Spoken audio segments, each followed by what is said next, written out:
is SMNI News Channel. Truth that matters.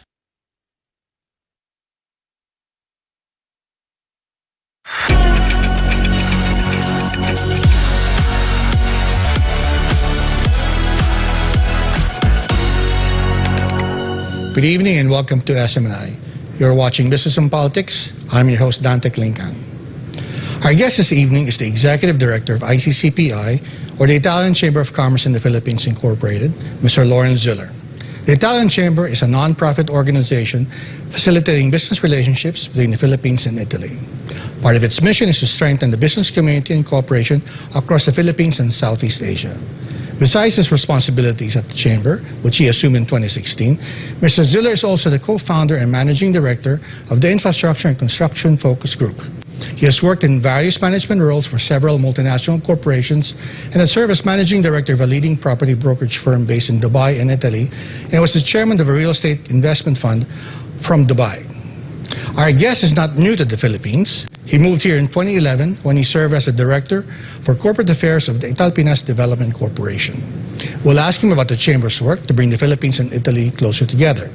Italy is an important part in the Philippines. Bilateral trade between the two countries was at 1.09 billion euros as of 2019. Italy hosts 165,000 Filipino migrant workers, and like the firm that our guest represents, there are many Italian investors here. We'll ask Mr. Ziller, what opportunities does the Chamber members see in the Philippines, and what can be done to strengthen its partnership with Italy?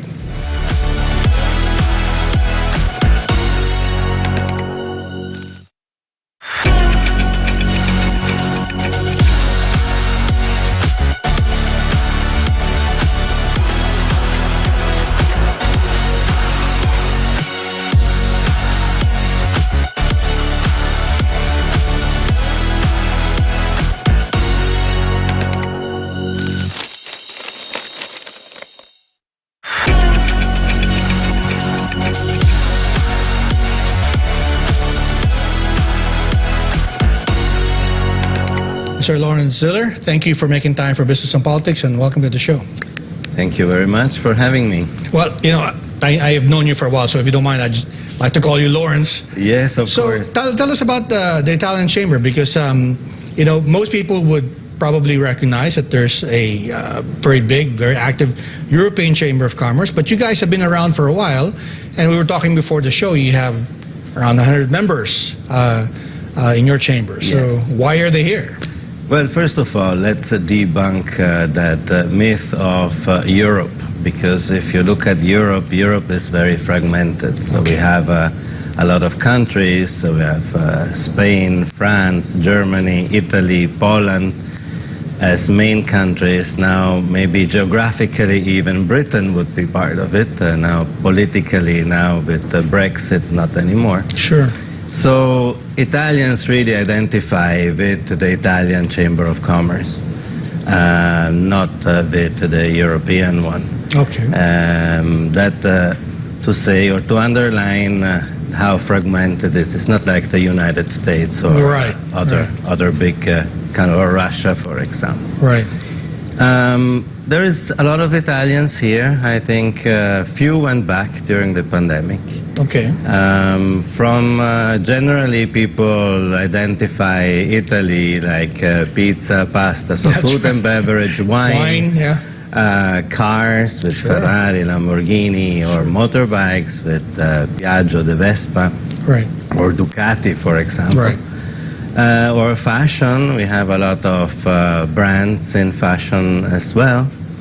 But of course, Italy is much more than that. Absolutely. Italy is one of the biggest producers of machinery, for example, to manufacturing machineries, to produce, for example, steel. We had Steel Asia buy a whole line of Danieli just recently, which underlines the excellence that Italy has in various sectors.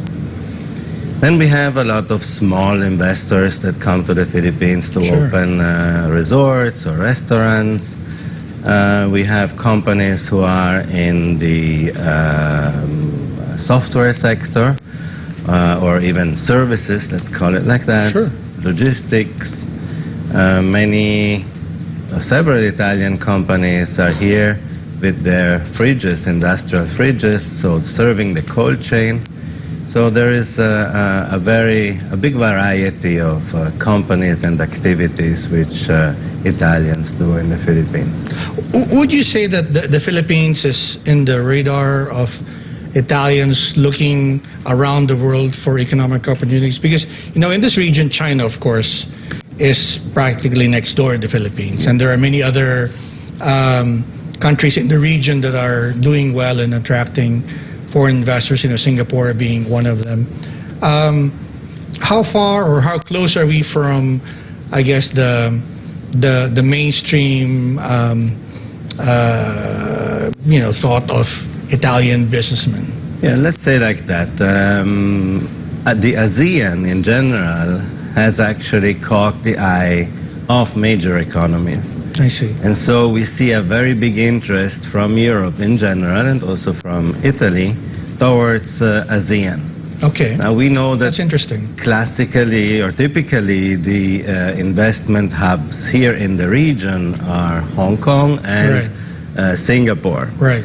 And those companies who have already been here for a while out of Hong Kong or Singapore, they see the Philippines as just an added market, an add-on market. I see. And those who have not been here are definitely interested to come now to this region because of the macroeconomic data that this region is showing.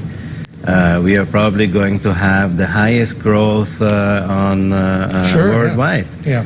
And with a very low population in general, which guarantees this growth long term, makes it sustainable. Right. That's why more and more companies are looking at establishing themselves in the ASEAN. That's interesting. I said in the introduction that there are about 165,000 Filipinos in Italy, most of them, of course, domestic helpers. Yeah.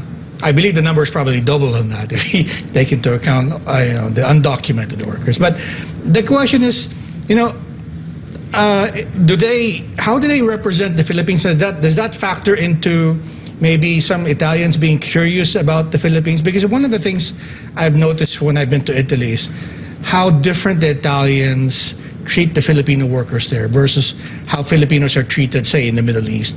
They're very close. Correct me if I'm wrong, but I see a lot of similarities in the Filipino character and the Italian character. We have such, a similar joy of life. We're both very gregarious. We like food. We like, friends. And I was wondering, does that somehow make Italians curious about the country where those workers come from? And is that an advantage of the Philippines? Okay, there is two things that I have to say. They did, I can't remember which university, they tried to establish which foreigners in Italy fit in the easiest. Okay. And they established that Filipinos are the ones who fit in the easiest into the Italian society. Now, this has the following reasons. So now that's the second point. Okay. If you analyze history, and I discovered that in a most curious way, I tell you that. I went to Naga City and I sat in one of those typical city restaurants. Okay. And so when I was looking at the menu, I saw one dish which was crispy tuna with sweet and sour onion. And I was staring at this. I said, that cannot be. This is the typical city dish of Palermo in Sicily. Really? Wow. So I started researching. And so what I found out is that during the time the so-called Spanish came here to the Philippines, half of Italy, which was called the Reign of the Two Sicilies, was under the flag of Spain. I see. So, of course, the majority of the Jesuits, the Dominicans, and the other congregations, most of them were Italians. And they brought here to the Philippines their way of life, their culinary taste, that's so interesting. Their culture, so to say. And that's why the south of Italy is very similar to the Philippines.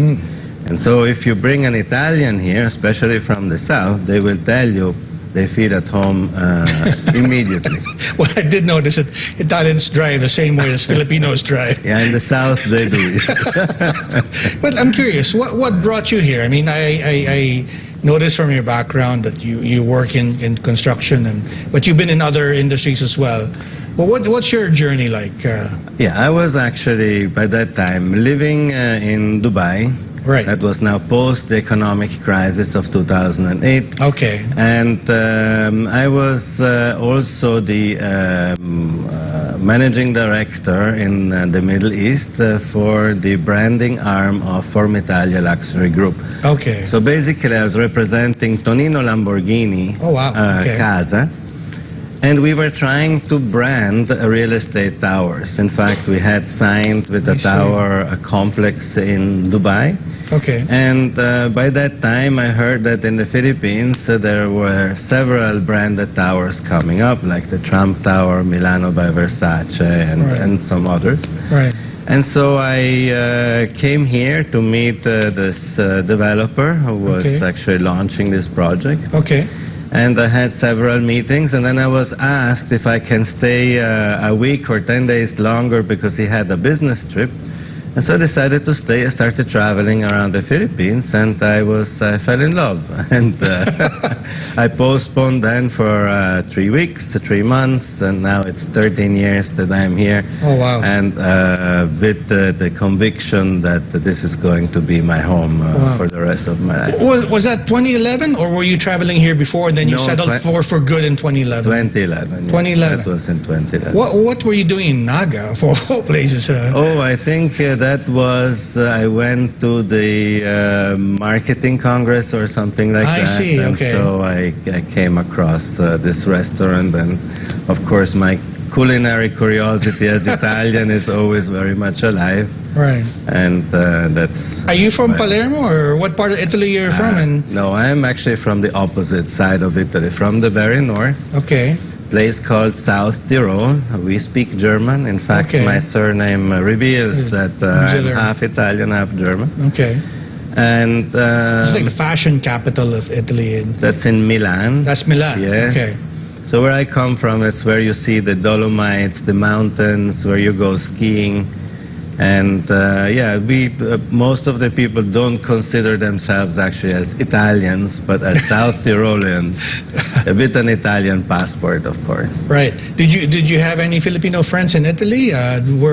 Were No. you exposed to anything Filipino at all? Or? In Dubai. In Only Dubai, in Dubai. being In Dubai, there's so there, many, yeah. I don't know, maybe more than half a half million. of the population, I Half think, a is million Filipinos. Filipino, yeah. All of our staff there, I think there were 10 of them, they were all Right. Filipinos. So that's where I got to know actually a little bit of the Philippines. But of course, I didn't know what to expect Sure. before I took Sure. that flight.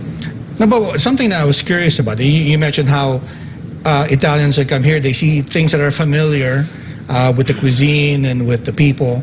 But I'm always amazed also at how assimilated the Filipinos are in Italy.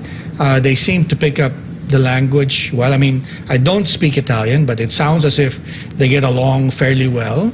And it's just curious how the relationships are, even between employer and employee. It's quite different. I mean, it's almost as if they're family. I don't know if that's the general, the typical relationship, or if I'm just seeing something that's different. What would you say? Well, we are... Italy is a Catholic country. Okay. Right? So, Another common thing, yeah. And as for myself, having lived in various countries in the world, you can really see the difference among people, how they treat themselves, how they talk to each other, how they grow up their families. And so that similarity with the Philippines and with Filipinos is very clear. That's why when the Filipino encounters the Italian, they feel that they belong somehow. That's very interesting. Lawrence, we'll just have to take a quick break. Sure. We'll be right back. You're watching Business and Politics. We're talking to Lawrence Ziller of the Italian Chamber of Commerce in the Philippines.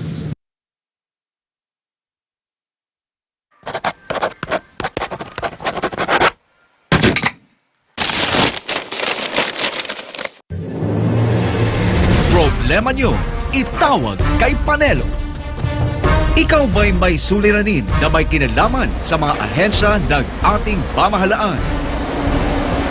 Inihahandog ng SMNI ang programang makakapiling ninyo sa araw-araw na maaring ninyong maging daingan.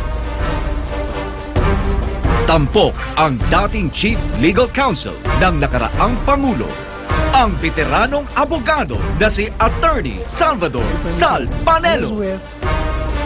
Bishops. Tulong at payo tagapamagitan sa ating mga lingkod bayan. Problema nyo, itawag kay Panelo. Lunes hanggang Biyernes, alas 9 hanggang alas 10 ng umaga. Dito lamang sa SMNI. Ang totoong boses ng bayan.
Welcome back to Business and Politics. We're talking to Mr. Lawrence Ziller of the Italian Chamber.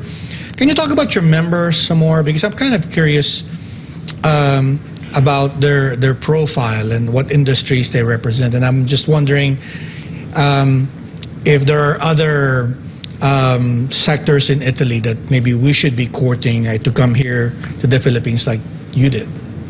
Well, definitely. Now, first of all, about our members are definitely Filipino companies who may have interests in Italy, either because they're buying Italian products or because they are using Italian machinery, or Italian companies who have set up their branch in the Philippines or that are trading or dealing with Filipino partners or Filipino counterparts.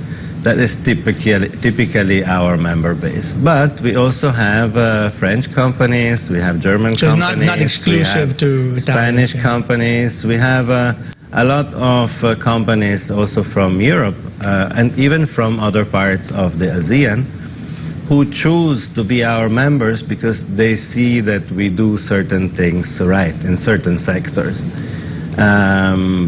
And especially now lately, Filipino companies who want to do export. Because we are very specialized, especially also my first job was export manager, can you imagine? Okay. We are also specialized in helping companies to find export markets. And that's at the moment something that is being sought after, especially after RCEP. I think the Philippines needs to gear up or succumb versus their competitors in the region. That's interesting. So, what are, when I think about Italian companies, you mentioned some of those, but you were saying a while ago that there are certain expertise of Italians that maybe not many Filipinos know about. Can you talk about that? Maybe I'm just thinking about what areas from the Italian business community we should be looking at? Well, one thing we have in common as Italians and Filipinos, which is our appetite or our food, right? We love our food, both of us. So Italy produces some of the best food manufacturing machines, and starting from the gelato to noodles to many other things. I know that we have a big competition here from China or Taiwan because they try to beat everyone's price. Sure. But when we talk about quality and longevity of these machines, then the Italian ones are certainly the best in the world. Are there any agricultural companies in your chamber, or have you heard of any agricultural companies in Italy that may be looking to explore opportunities here? Or? Agriculture is actually was always considered a poor market because there is not much money in it. Okay. So we have never spent too much time developing that sector, but there is several companies, our members, Sure. who are active, for example, in veterinary medicine, who are active in other fields of agriculture, like additives for various products that are being produced here in the Philippines. You were mentioning machinery a while ago. Yes. Is that exclusive to maybe high-end cars and different kinds of mobility transport, or are there other types of industrial machinery that Italy is known for? Yeah, for example, we were talking about food, so food processing machinery. And then I was mentioning Danieli earlier, which is in the steel processing and manufacturing of steel products. We have presses, for example, so thermofolding presses, which could be for the manufacturing of fridges or air conditioners. Right. There is a real variety of things. Whatever you can think of, so the Italians have invented it probably. What about telecommunications? I mean, I remember from the past, that there are some Italian firms also looking at opportunities here. Is that still the case, or is that an area, telecommunications, maybe IT, that field? Are there any Italian standouts that we should be looking at? Yeah, we have one member, CRIF, which is a credit rating agency, right? Yes. And they do also business intelligence. They work with over 70 local banks to give them information about companies and individuals. Right. That is definitely one company that stands out. All right. And then we have other companies that do software development, for example, and companies who do, for example, what I mentioned, export promotion. Sure. Yeah. Is the Philippines doing any promotions in Italy to maybe get some of your businessmen to also look this way? Because you said that they're primarily here for ASEAN and probably China, and they're seeing the Philippines as an added market to do business in. But is there something that can be done, you think, that can make them look at the Philippines first and then maybe ASEAN and other countries? I mean, from a different way? Somehow it has started, the process. I can feel it, I saw it, that now people that are looking at the region are seriously considering Philippines as a base. Okay. But now when we are talking about setting up a factory and a production company, then we really face fierce competition from Thailand and Vietnam. Okay. Thailand and Vietnam, just 2 weeks ago I was in Bangkok on a regional meeting with my colleagues from other Italian chambers in the region. And they told me that in Thailand they give you free land if you want to set Build up a factory? Wow. In Vietnam, they give you also free land and 10 years or 7 or 10 years of tax holiday. So we really need to become more competitive here in the Philippines. But on paper, if you look at it, Sure. there is no country like the Philippines. Okay. We speak English, we are a flexible workforce, willing to learn. But there is a few things which will then stop them. So, for example, red tape and Sure. the high price of electricity, for example, which is One of the major- the highest in the region. Yeah. And so if your factory is a high energy intensive production place, means that you cannot set up here. I see. Now, do these other countries that you mentioned, are they promoting in Italy or? Yeah, they're all promoting. They're all promoting. But have you ever, while you were there, do you remember maybe hearing something about the Philippines, or maybe say, hey, come visit, look at maybe join a business mission or trade mission? Yeah, we have regular business missions, at least 3 or 4 a year, that come to the Philippines. We are in contact with most of the local chambers of commerce and export promotion agencies in Italy to bring companies here.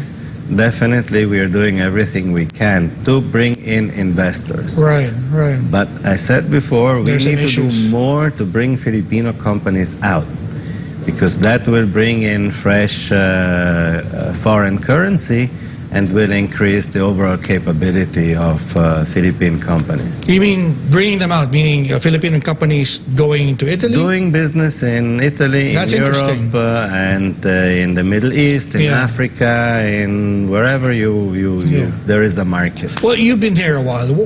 What Philippine companies or industries do you think would be suitable, right, to go to Italy or elsewhere in Europe? Yeah, I think- where are the opportunities? I think that's worthwhile doing a study on.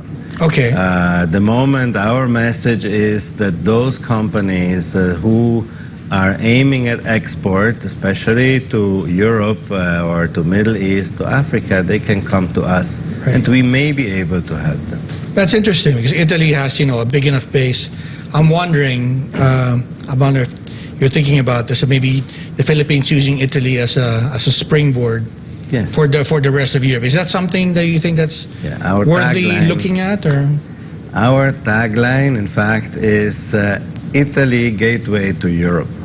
Italy Because in gateway to fact, Europe. from the times of Marco Polo, Italy has been the gateway to Europe. Right. And still it's like that. Now I know that the Belt and Road agreement between Italy and China has been suspended. Sure.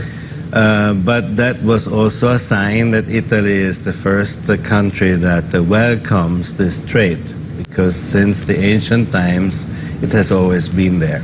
So for Filipinos who are maybe exploring opportunities to maybe plant roots in Italy and use that to service Europe, what would you advise them? Where would they go? Italy's a big country. Do they go to Rome, or are there certain parts of the country that are also worthwhile looking at? And maybe how can they go about it? What would be the most common mistakes that they should avoid? Well, first of all, rather than spending money in trade exhibitions immediately, they should come to us and then Join your, evaluate yeah. some potential partners and which we can find. And So then you do matchups. we do the business matching. I see. We do a preliminary study if their products can be worthwhile bringing, if they are of equivalent standard for the European markets, because that is also a question that arises very Sure. often, if they have the right packaging. But there are several products, for example, which are very much appreciated, which can be manufacture handmade products here in the Philippines. Well, you're practically Filipino. You've been there. What are some of the things that you noticed that you think could probably make it in Europe? Oh, there is some beautiful furniture or lampshades or That's many interesting. things that Handicrafts, in Italy maybe? would fly, really. Even the hand-woven garments? cloths, yes, the garments are absolutely brilliant. Also for several industries there, that they can use them to produce, I don't know, pillows, for example, or again, lampshades I mentioned. Wow, very interesting. We'll have to take another quick break, Lawrence. Please stay tuned. You're watching Business and Politics. We'll be right back.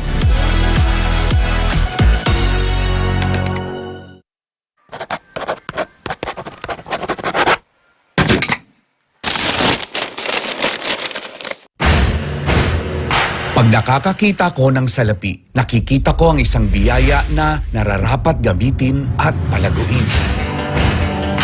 Pagkasama ko ang aking mga empleyado at manggagawa, nakikita ko ang ugnayan namin tungo sa tagumpay. Pag nakakakita ko ng daan, nakikita ko ang landas na karapat-dapat tahakin maging ang mga sangandaan nito na dapat harapin. Pag nararamdaman ko ang pag-unlad, nakikita ko ang hamon na mararamdaman ito ng lahat. Pag nakakakita ko ng papausbong na panimula, nag-aalab ang damdamin kong tulungan silang mas lumaki at lumago ng tuluyan. Ramdam ko ang kanilang pangarap. Kaisa ako ng kanilang pagsisikap. Kasama ako sa kanilang pagpupunyagi. Panahon na para sa isang revolusyon. Ang Entrepreneur Revolution. Dito sa SMNI. Nandito na ang mabuting balita ng negosyo para sa isang natatanging Entrepreneur Revolution.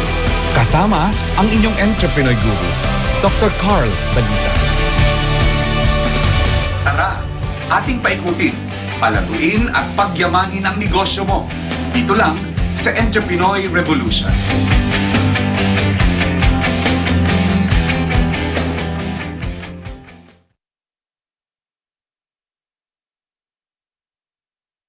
Si Mang Juan, si Manong Jess, si Manong Jess, si Mang Juan. Magkatuwang para sa bayan. Dito sa Bayan ni Juan. Bayan ni Juan. Si Senador Juan Ponce Enrile at Jess Aranza. No holds barred na usapan. Dito sa Bayan ni Juan. Bayan ni Juan.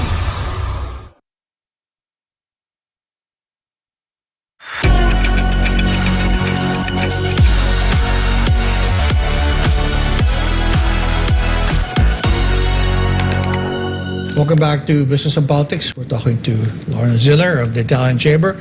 I want to circle back to something you mentioned a while ago, that the Philippines is facing competition from others in Southeast Asia. You mentioned Thailand and I forgot what other country, but they were, as you said, giving incentives, land, and you said the energy costs are more affordable. I'm just wondering, what are some of the things that the Philippines should be looking at that could make it more attractive as a business destination for Italian firms? Well, the Philippines is a consumer market. Okay. Therefore, companies who have consumer products are definitely looking at the Philippines. I see. And to make it easier, we should give them good deals for electricity, for example. Okay. That will be much appreciated, I guess. And maybe some more clarity on the tax perks in PESA zones, where I know that in the past there have been situations where things were not as clear as they seem to be. Okay. Okay. For the rest, I think those who are willing to come are definitely going to come, but we have to make it easier for them. All right. For example, there is another market which we all know about, but we do nothing about. Okay. For example, the digital nomads. Absolutely, yes. The Philippines is ideal for digital nomads. Right. So why don't we make a special visa for digital nomads? I remember we were talking about something like that when we were doing an interview at the Manila Times. You were saying something about the visa. But I was looking at the visa requirement. Italian passport holders don't need a visa to come to the Philippines. But you had some other point that you were making about the visas. Could you remind me about that? Or? I was actually saying that we have a lot of parents of Filipino citizens, so foreign parents of Filipino citizens, who are in between the choice that how do I get a visa to stay here and support my family? Right? Then, of course, you go to BOI, they say, okay, why don't you do an investor's visa? Why don't you do this? But we can make it much simpler for them and just issue a parent's visa who can stay here and look for work to support the family. That's interesting. Yeah, and it's all in the interest of the Philippines itself. Yeah. Can you talk about the digital nomads? I mean, are there many young or is it just young Italians that are, working from these remote areas, resorts maybe around the world? Is that the big thing in Italy now? Or? Well, it's a big thing all over the world, Yeah. I guess. And there is a lot of Americans here, Australians, there is a lot of Italians, Germans, French, so from all over, and they have a tourist visa. Okay. Why not giving them an upgraded visa, asking them for a little bit more money, but Sure. at least they know that they're here on a regular digital nomad visa. Right, and more suitable time frame than normal tourists. Are there any other visa issues that, or maybe visa incentives that we should be looking at when you go to ASEAN? Do you have to get a visa for any ASEAN country or none? No, So- I think that is a good thing for European passports, Yeah, that they get a visa on entry right. without having to apply. Right. Do you think Italians are also looking to maybe retire abroad? Is that something that we should be looking at? You mentioned that there's some investors visa that maybe we could simplify, or you said the rules are, could be clearer. I was wondering if you can elaborate on that also. No, that was actually related to the incentives of PESA. Okay. Where we had in the past some tax-related issues. I see. But I think that's, as far as I understood, it's about to be clarified and clear. Okay. What we can do is just promote more, cut the red tape, because even though we said that now apparently it doesn't take as much time to open a company as before. Yeah. But in reality, it still takes time. it still takes too much time. How different is that from what Italians experience in Italy? I was wondering if that's somewhere where we're actually different. I mean, we're very common in many things, right? I was wondering what systems you have in place in your country that maybe we could see if we can adapt here. Maybe do you have one-stop shops? Right? Is that something that's common in Italy, or is it simply easier? Right? Well, it's easier. You don't need to go to 100 agencies. You have Okay. one agency. They open your company, and that's it. And then the agency coordinates with all the rest, right? With tax authority, with the so-called SEC. Sure. Now, you mentioned also the energy costs. And from one perspective, you can say that that's a disincentive, but from another perspective, that could also be seen as an opportunity. Are there any Italian energy firms that are looking this way? Maybe renewable energy companies from Italy? Is that something that Italy is known for? Yes. Just imagine, Italy has Enel, which is the biggest renewable energy company in the world. Wow. And the Okay. second company is just 1/3 as big. Wow. Enel has been looking at the Philippines in the past. Okay. I hope they get the chance and the will to come in the near future, because Italy has really the resources and the technical know-how to do a lot of projects here. Right. Is there something that the Philippines can do? I mean, you mentioned sometimes there's a lack of clarity. I don't know if you've heard about problems of maybe contracts changing over time. That's been a criticism of the Philippines, right? Are those issues that bother Italians? I think that falls under political risk Okay. also. So when the administration changes, then we have seen certain situations changes. where contracts are not being upheld anymore. But I think that is then part of the general business climate. Now, even Standard & Poor and Moody's say that the risk, so the business risk in the Philippines is relatively low. Definitely, we have seen several changes after the Philippines has been upgraded in the credit rating, country credit rating. Many new financial perks are now available for example, export finance or export credit insurance, and many things which make it easier to do business. But for sure, there is still this Room for improvement? room for improvement, and especially in the PESA zones where you can only have leasehold land instead of buying land. I think if lease titles will be introduced, that could make a big That change. can make me wow. Was there anything that surprised you when you came here to seriously look to, set yourself up as a businessman? That what stood out to you personally as an Italian, coming here that was attractive versus what you saw elsewhere in the region? I mean, besides the Italian cuisine from Palermo. When I came in, I was full of energy. I came from a very fast-paced environment. So from Dubai, I was previously in London, so business is done 1, 2, 1, 2. When I came here, I kind of naively thought that it could be similar. Okay. But I realized that everything is much more slower. It doesn't matter how beautiful or how good your product is, but you need to be liked first by your counterpart. And then you do business. So everything is much, much slower and more relaxed, which has a disadvantage, which means that you make less money, bottom line, and not as fast. But on the other hand, you probably live happier than in a fast-paced environment. Okay.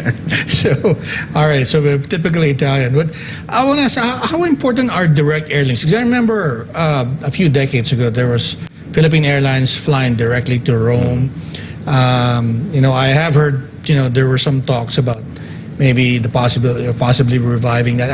Is that an important thing to have that connection? Do you think that will help maybe build more relationships both ways? I mean, from the Philippines going to Italy, and then from Italy going to the Philippines and Southeast Asia? Well, at the moment, Philippine Airlines does not have any direct flights anymore to Europe. Yeah. And naturally, Italy would, I think, be the first choice with the amount of Filipinos that are there. Right. We have already started engaging with the governor of Lombardy in Milan. Okay. To see whether we can find a positive environment which maybe Philippine Airlines could exploit as a European hub. What about Italian carriers? Have you had any chance to talk to them? Are they expressing any interest at all in the Philippines? Or is China like the big magnet that's drawing everyone to go there instead? Oh, Italian carriers, that's a little tragedy in Italy because we don't really have anymore an Italian carrier. We used to have, which now has been bought by Lufthansa. And so I guess Lufthansa would be the one who would want to fly here. Yeah. I see. That's interesting. Anything else about maybe the Philippine situation here that would be helpful in attracting more Italian commerce? Any other policy changes that you think would be helpful? Well, I think the Philippines has a great potential in tourism, for example. And Italy is very well known for tourism. I think it's one of the top visited countries in the world. Yeah. And one of the lessons or the examples I've been trying to make is really agritourism. Agritourism. Interesting. Ecotourism and agritourism. Why? Because in the Philippines we don't have these huge hotels which can host like thousands, big groups, and so we can make charter airlines, charter flights. So that's not the case in the Philippines. But similar to Italy, you have smaller hotels which can cater to smaller groups or single or small travelers that travel with the family or as a couple, adventure travelers. So I think from that perspective, tourism perspective, working more on agritourism, and thanks to the pandemic, this has actually happened. Many people have set up That's these good. Like boutique hotels or farm houses transformed into agritourism sites. So it's happening. It just takes a little bit more time. Well, very interesting. I hope the Department of Tourism is listening to us. Lawrence, we'll take another quick break. You're watching Business and Politics. We're talking to Lawrence Ziller of the Italian Chamber. We'll be right back.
Welcome back to Business and Politics. We're talking to Mr. Lawrence Ziller of the Italian Chamber.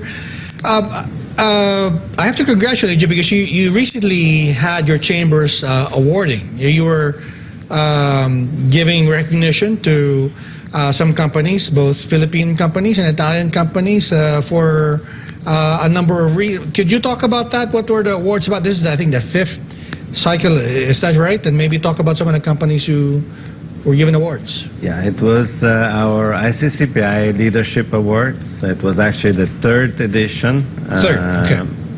And they were dramatically successful because actually I think that being awarded by an Italian entity is, in certain sectors and for certain companies, actually a very big compliment. Yes, we have had, I think, 10 different types of awards, among which categories. also the Ital Pinoy of the year. Okay. Now, what is an Ital Pinoy? Is someone who contributes to both Italy and the Philippines in their own way, in their own sector, where we had Ital Pinas Development Corporation winning with architect Romolo Nati. He actually was the one who invented the name Ital Pinoy. And I copied it into the awards. And then we had, for example, the Sustainability Award. Yes, I remember that. Yeah. Was won by also a nice lady who, with their solar panels, is having a great success with local LGUs and other off-grid developments. And overall, we had a very happy crowd cheering, even just the nominees. They were winners because in the end of the day, being selected, just being nominated as being nominated was already a big achievement, thing. And I'm happy. I have to congratulate all of them. We even had the Restaurateur of the Year, so we had, and that was not about the best food. I had to specify because otherwise, you know, the tastes are all different. Maybe the best pizza for me is not the best pizza for you. Absolutely. But it was about the entrepreneur of these restaurants. And we had 3 nominees who battled until the end. Yes. Yeah. I should disclose that I was one of the judges of those awards. Not a very easy task, Lawrence, that you gave us, because there were so many good choices to pick from. What struck me was, I think, the diversity of the people who were nominated. As you said, from food to renewable energy, quite an interesting selection. Was that by design, or because by the time it reached us, I mean, we of course pre-selected and screened many of those who are nominated and made a short list. Were you wanting to highlight a particular, I don't know, maybe Italian expertise that maybe that's not so well known here yet, or it just came out that way? Well, sometimes, we get surprised ourselves, because in the end, it's not us who do the nomination process. Right. It's the public and our members. Sometimes there are really interesting companies coming up, which are actually amazing. And we had, for example, the La Rose Noire, which is by the Swiss entrepreneur, Mr. Dubois, was his name. And he set up a factory in Clark with thousands and thousands of employees. I remember that. I was surprised, and I couldn't believe that he had that many employees in Clark. Yeah, and he's doubling now the size. So I think he has 3,000, now he has 6,000, and it's absolutely amazing, because he's doing this in the Philippines. Should be an example for everyone. Right. They should showcase him all over the world. Right. What made him successful, and why Clark, of all of the places? I mean, have you had a chance to ask him? I mean, as opposed to, Clark's a fine place to do business in, but there are many other destinations. But have you had a chance to? I think he started in Hong Kong, and he had a brilliant idea. I think he understood, coming from the hospitality sector, from the hotels, he understood that if he pre-prepares the pastries that are being finished in the hotels and sends it to them, it will cut a lot of time to the pastry chefs in the hotels, and they're selling 40 containers a month all over the world. I can't believe the scale. Yes. Fantastic. And there was also a particular category for women leaders in your award. Why was that important to recognize? Well, women are always very important in society and in business, especially in the Philippines. But are they exceptionally doing well? I mean, are they exceptionally in Italy as well in the Philippines? Is that part of the reason behind it? Well, we have actually a big event on March 8th, every March 8th, which is the Women's Day. Okay. We hold the Women Lead Conference. So we invite all women to join the event. We have various speakers, because women are or need to be encouraged, because they're not only businesswomen, they are mothers, they have a family. So sometimes you see really incredible things coming from women. I have always been an admirer of matriarchal societies, and I think somehow Italy and also the Philippines are near to being a matriarchal society. You see so many single moms carrying on. There's a joke in the Philippines. They say that the father is the head of the household, but the wife is the commander. Well, definitely. Your prime minister is also a woman this year. And I'm not sure what your politics is, but she's one of those exceptional leaders that is she one of you that you don't see very many of them in the world. Yeah, we admire her, or personally, I admire her, because she has the courage to say things which many think, but they're not. They're scared to say. Right. Of course, she has apparently she held herself back with the latest worldwide issues, where, let's say, you cannot really fully say your opinion.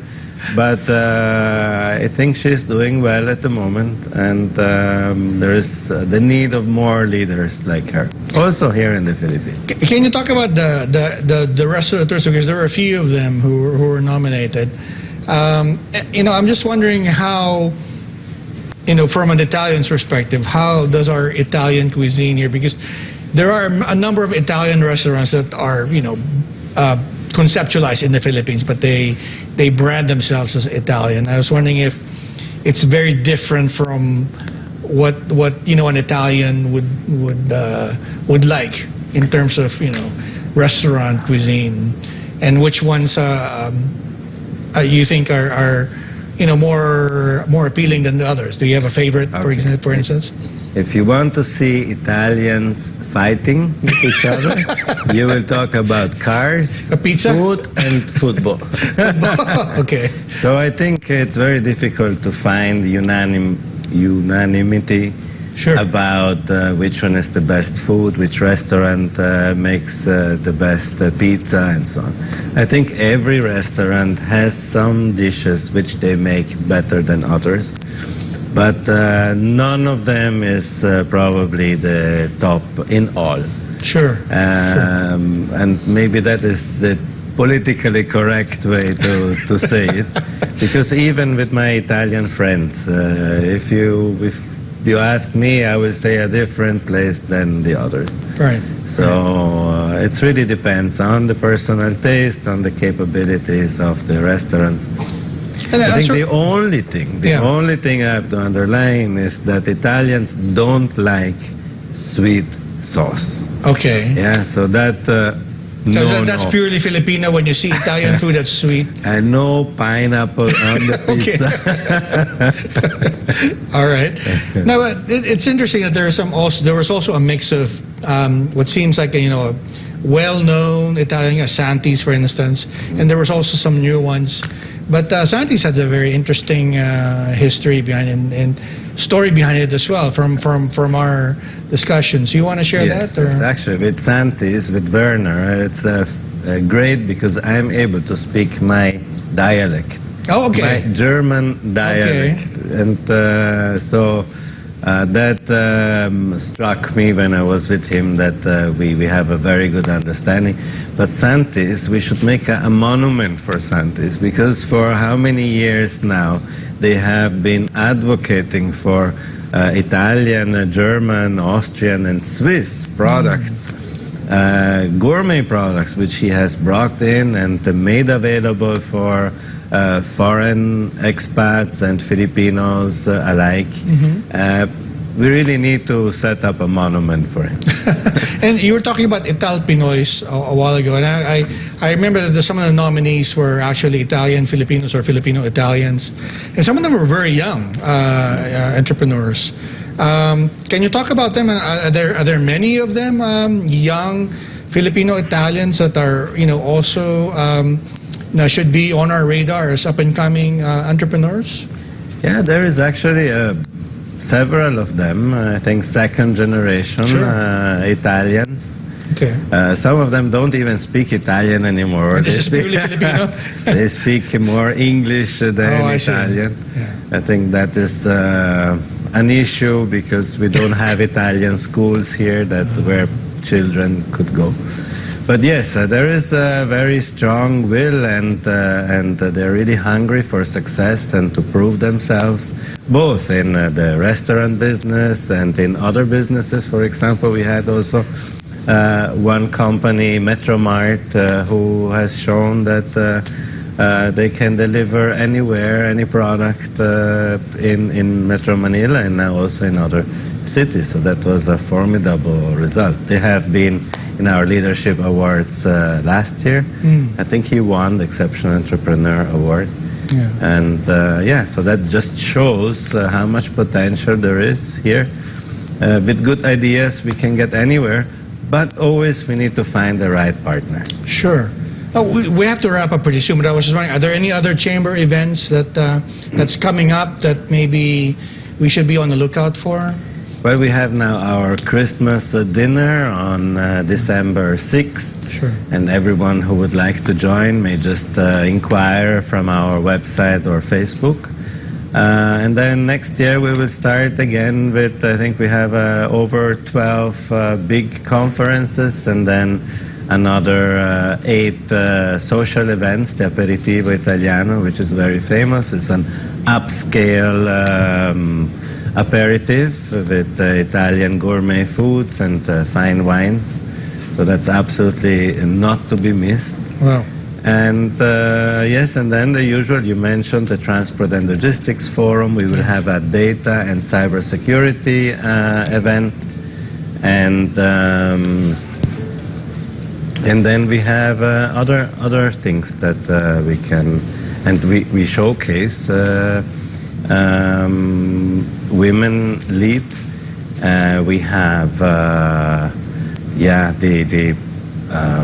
a contribution to various events in furniture, where we last year, so sorry, still this year, I'm already with my mind. Your calendar is so full. I'm thinking, it's we're thinking super way full. ahead. We are upgrading even our team now. We had Italy by Design, which is a collaboration with Poly Design from the Polytechnic University of Milan. And also that is an incredible opportunity for Filipino designers who would like to upgrade their knowledge and their capacity to deliver. Very interesting. It looks like you have a packed calendar. You know, I should mention that I just got back from Frankfurt, and the Philippines will be the guest of honor at the Frankfurt Book Fair in 2025.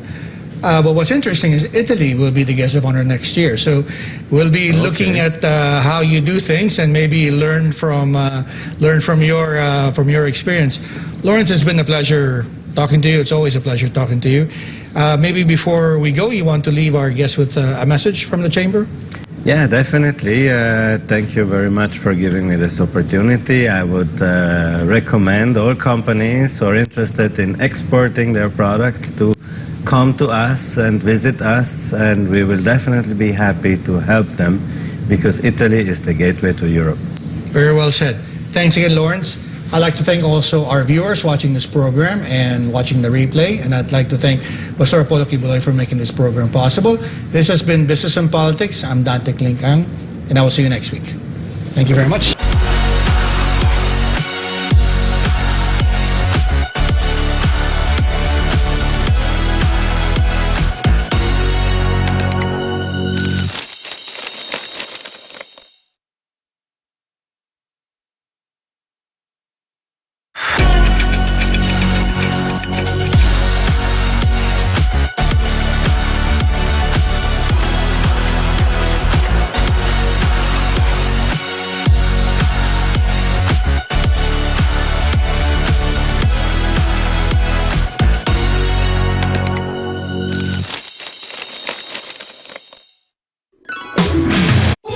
Subscribe to SMNI News Channel and turn on the notification bell to keep you up to date. Also visit our official social media accounts and join our community on Viber and Telegram.